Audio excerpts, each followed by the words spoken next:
The story of this lost artwork includes Nazis, kings, empresses, Cretaceous forests, and shipwrecks.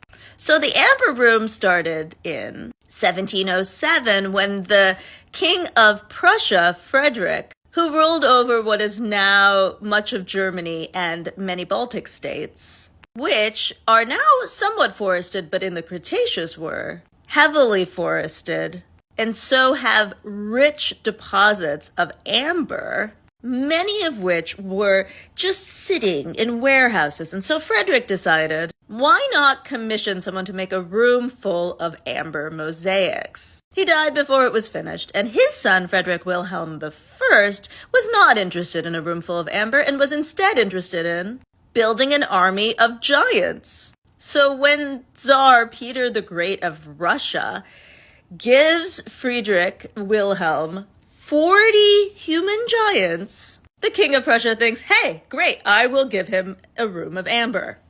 It arrives in 18 crates, having traveled over land in sledges, only to basically not be assembled and kind of loll around various Russian palaces.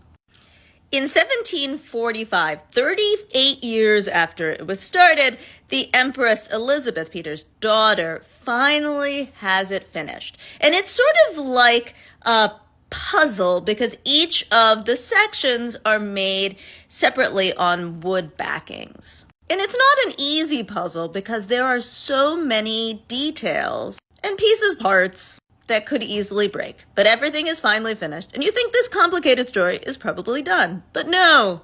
Enter the Nazis, who, during Operation Barbarossa, decide that they, in their enormous charge to create a great German museum, want the Amber Room back. And this is where a complicated story gets way more complicated. And while Russian curators at the time try to hide the Amber Room, the Germans quickly find it and take it to Königsberg, which was then in Germany and now is in Russia. And after much work, they reassemble the Amber Room. Again, does the story end here? No. Königsberg is heavily bombed in World War II, but there is no amber in the remains. So it allows all of us to spend lots of time wondering what happened to the Amber Room. Some people say that the Nazis put it on a boat and that boat was sunk in the Baltic Sea. Some people say ahead of the bombing, it was put in a bunker and it's sitting there. Some people say that Stalin had another fake Amber Room made and the real one is in a basement in Russia. All we know is that a replica Amber Room is now in Russia that you can see.